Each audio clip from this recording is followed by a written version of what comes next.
Politicians in both parties have spent decades pushing wind energy as a way to produce power without fossil fuels. They spent tens of billions in tax dollars propping up wind projects that wouldn't work without federal subsidies. In the process, they've destroyed some of the most beautiful places in this country with ugly, noisy turbines. Look at this shit. They've degraded our power grid. They've triggered power outages and blackouts that have killed Americans. These are people that have had no electricity for 13 hours. They did all of this to enrich the most powerful people in the country, and they did it at the expense of the most vulnerable. We spent the last year traveling the United States to identify the real costs of wind power. This is what we found. Well, the number one rule of wind development is this. It's the Starbucks rule, which says, never try and site a wind project within 30 miles of a Starbucks coffee shop.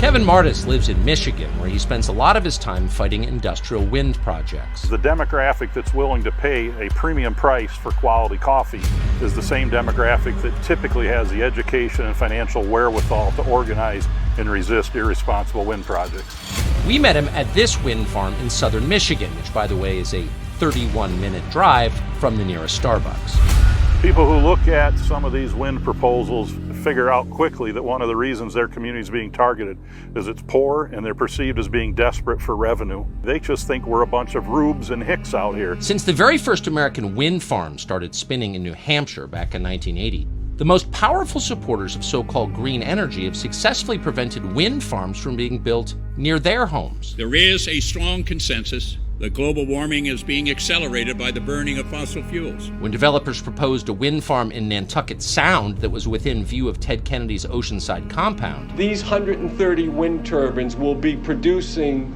clean, renewable energy. Kennedy used his ample political power to crush the project. Ted Kennedy and his friend Ted Stevens from Alaska and a number of other people tried to sneak amendments through that would have killed Cape Wind. Those windmills were never built, nor was a proposed project off the Hamptons. That was scrapped in April of 2021. There's a group of wealthy people with strong green sensitivities, but the second it comes to destroying their view in their cottage country and their fancy compounds, if you will, they will spend any amount of money necessary to protect what's valuable to them.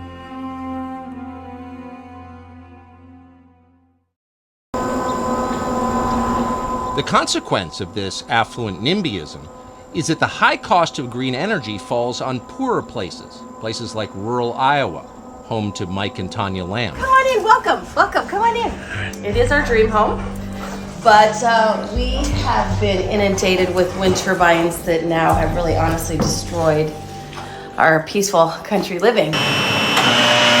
The Lambs built their home on 120 acres in western Iowa back in 2006. For more than a decade, they were happy there. But then, in 2019, the wind farms came. This is our view from our dinner table. Turbines every direction. And you know, we get a lot of shadow flicker in here too. I mean, just imagine being in a room and someone's turning the light switch on and off, on and off, on and off. I mean, and it's in the middle of the day. Well, it's actually in the morning is when it's the worst. And it almost makes you dizzy. The Lambs never consented to any of this. No one asked them. None of the turbines are on their property. But because of its vast size, the project is visible and very audible from thousands of feet away. How much money do you make off that turbine right there? Oh, we make absolutely nothing. Zero. Off that. Nothing. No. That's on our neighbor's property. Our absentee landowner property.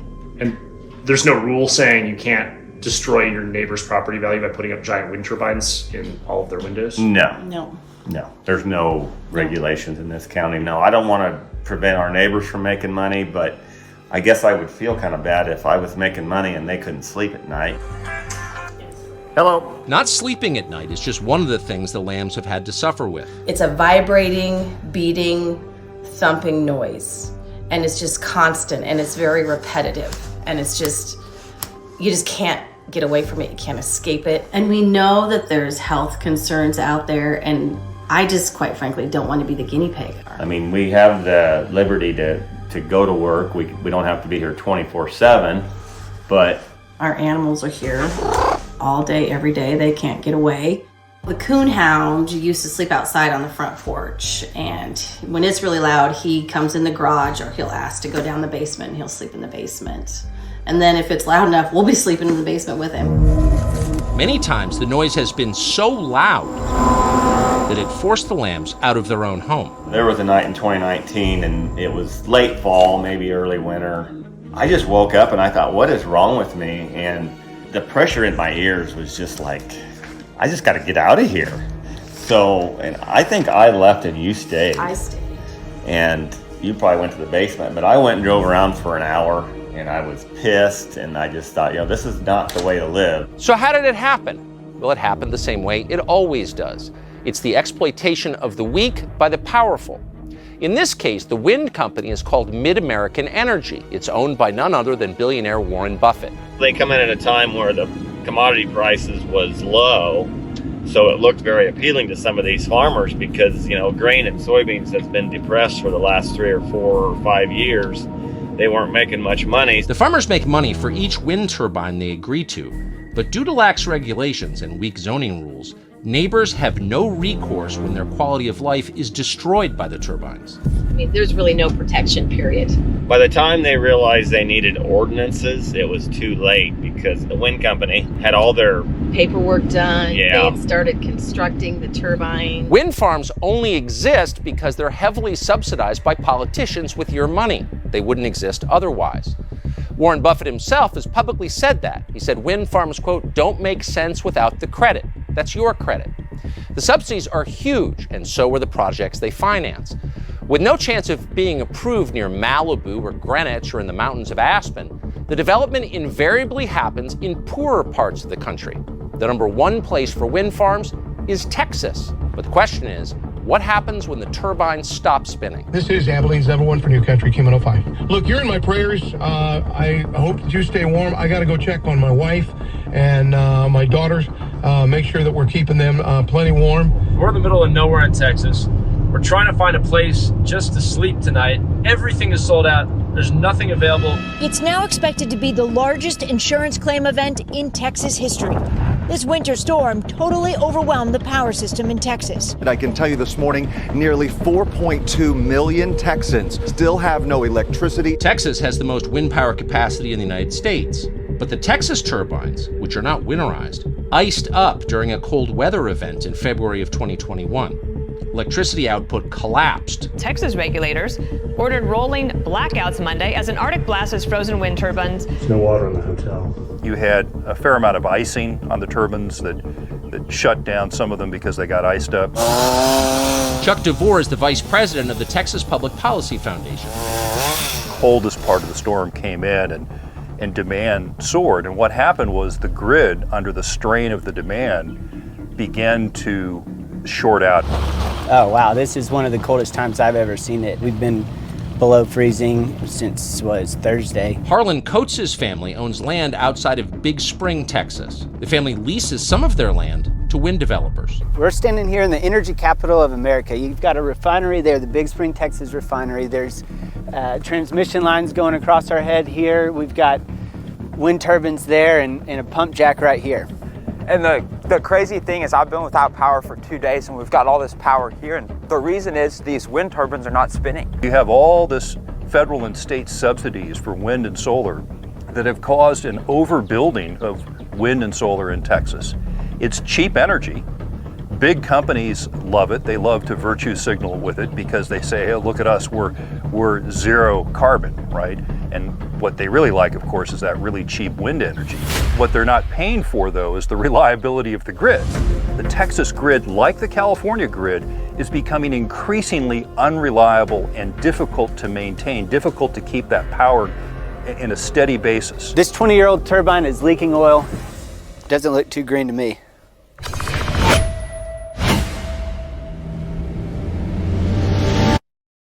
Three months into office, Joe Biden issued permits for a massive wind farm off the coast of Rhode Island and the coast of Massachusetts. Those permits gave foreign wind power companies based in Spain and Denmark, permission to develop Vineyard Wind 1. That project will cover more than 160,000 acres of one of the most productive fisheries in the country.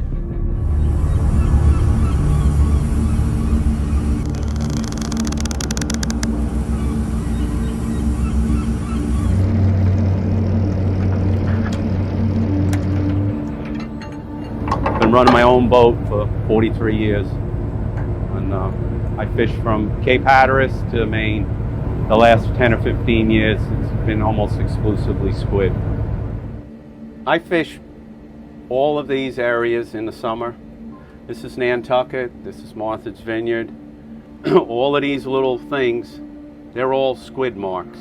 The Vineyard Wind farm is going to be in this area. So rather than wreck Barack Obama's oceanside view from his estate on Martha's Vineyard, the government decided to place the wind farm 15 miles off the coast in one of the best fisheries in the United States. Ultimately, the wind farms are going to take 50% of my life away.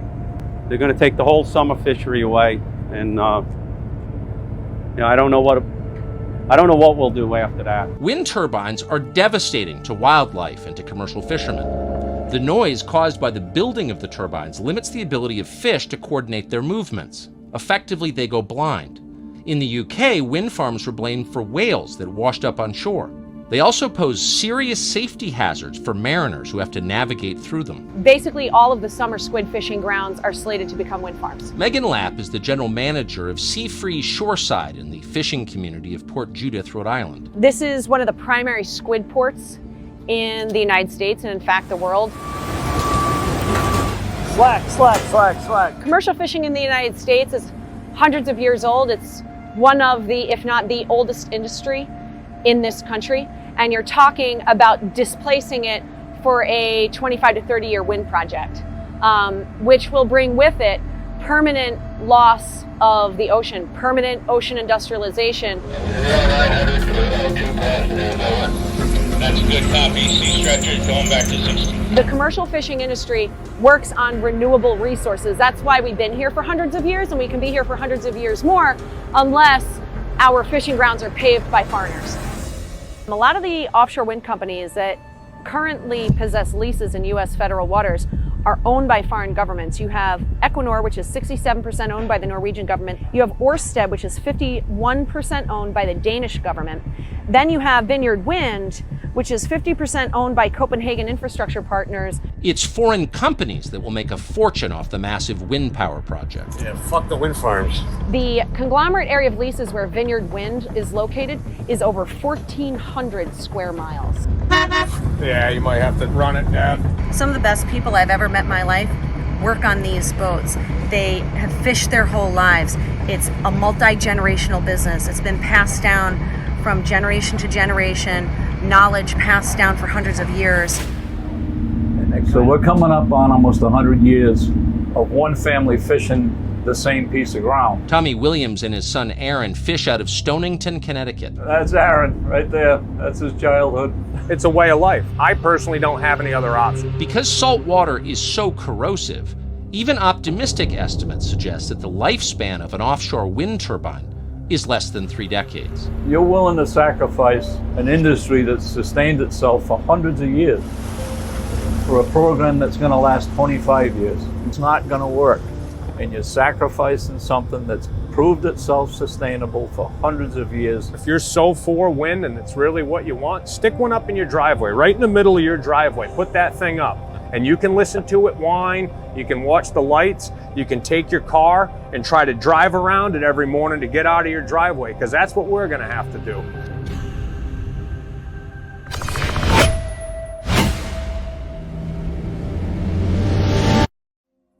So wind projects don't just destroy rural America and the power grid that sustains it.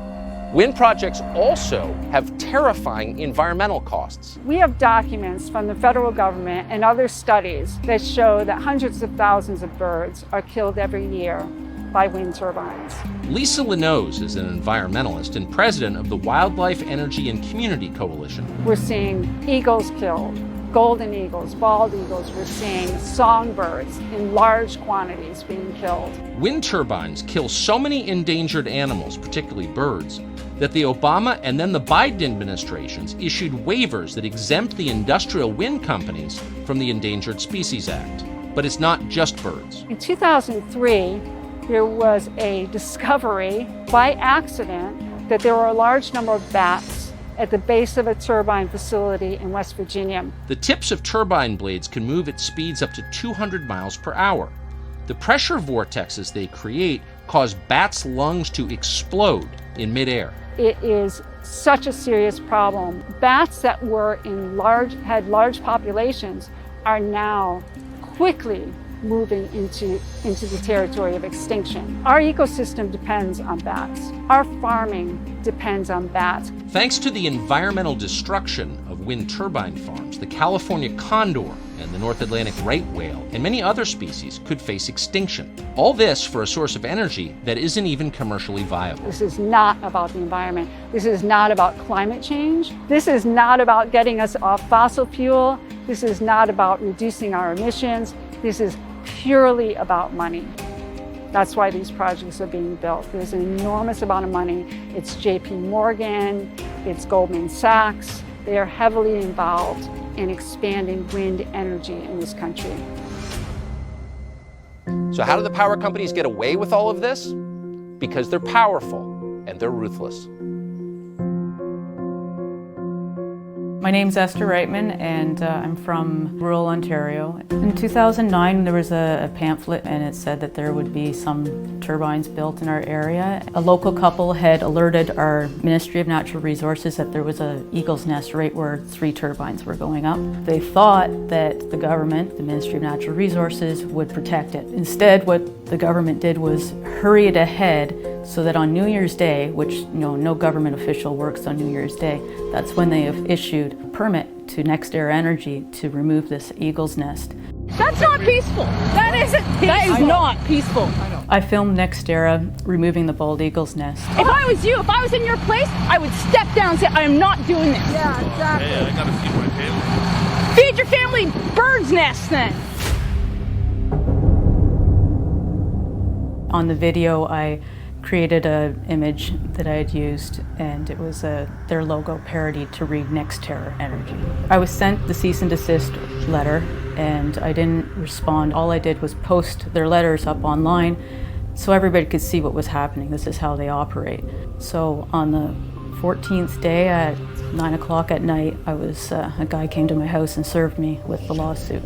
If this was like a third world country, I think they probably would have just shot me, to be honest. This is what I would call like legal warfare. This is a way of getting opposition out of the picture. It was just to silence them, to scare them that they'll lose everything. Your family will lose everything. That should scare you enough. The lawsuit actually said that they would take absolutely everything I had and donate it to United Way. I didn't have much. I had a used old car. We were renting, and I had a couple little kids.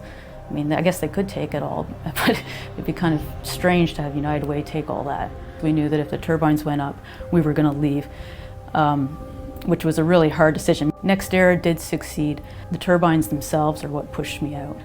It wasn't so much the lawsuit. I would have fought that to the end. I can't fight physical machines. I haven't been back to Ontario. Not even to visit family or friends. NextEra never dropped the lawsuit. They let it hang. So it hung over my head for a good 5 years. If NextEra comes to your community and plans to put in large wind turbines around your home, fight with everything you have, absolutely everything. That can be protests to legal action to whatever you can possibly use. Because once they're up, you can't take them back down again. Governor Cuomo, New York governor, he wants to set up these wind farms. I think they're offshore. Wind power, renewables, I support. In 2019, the state of New York enacted its own Green New Deal. The legislation required the state of New York to derive 70% of its energy from so-called renewables by the year 2030. Skeptics say much of what the state is doing is not so much about developing green energy as it is about politics and boosting a few special businesses. With surgical precision, Democratic politicians in New York and the wind developers they represent foisted these projects onto politically disfavored areas, places that vote Republican, like the heavily Republican coast of Lake Ontario in western New York. We're very old-fashioned, Constitution-believing, Bible-thumping residents here. That's what we are. Lynn Johnson is a legislator in Orleans County, New York.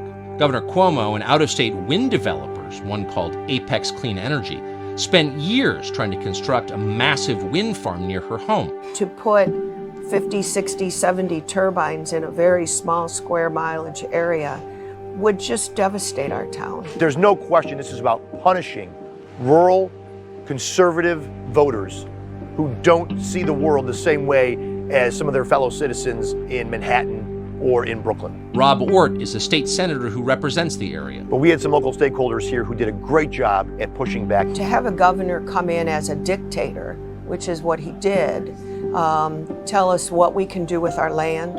And basically, the people rose up and they cried out. He thinks we're a bunch of rednecks. John Rigi led the opposition to the proposed wind project. Let's not talk about Cuomo anymore. It's Albany. It's the Albany bureaucrats, the majority of which are all downstate folks.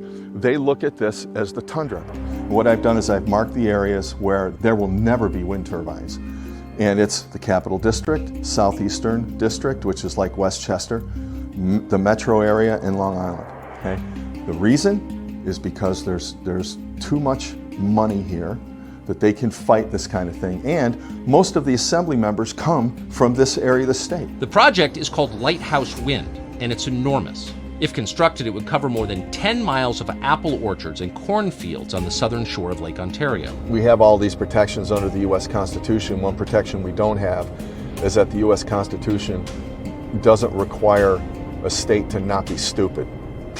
That's one of the bigger reasons that we decided that we had to fight this thing. Rigi founded a group called Save Ontario Shores, SOS. The group took over town governments. It launched a media blitz. It convinced voters to resist the industrial wind projects. Thanks to Rigi's advocacy, 90% of town residents opposed the project. So you can imagine 47 700-foot tall turbines with blinking red aviation lights every night. And you can see them all from here. You can see them all from here if they were to have gone in. Grassroots organizing worked. Apex Green Energy suspended their project. It was a major defeat for Governor Cuomo and the industrial wind energy he represents. But the battle didn't end. And so what did the power brokers and elites in Albany do? They changed the rules. Good afternoon. When the governor found out that we were winning, he asked the developers and the lobbyists to write the new regulation. Cuomo and state-level Democrats responded to Rigi's victory by rigging the system, by ending democracy in the Republican portions of New York State.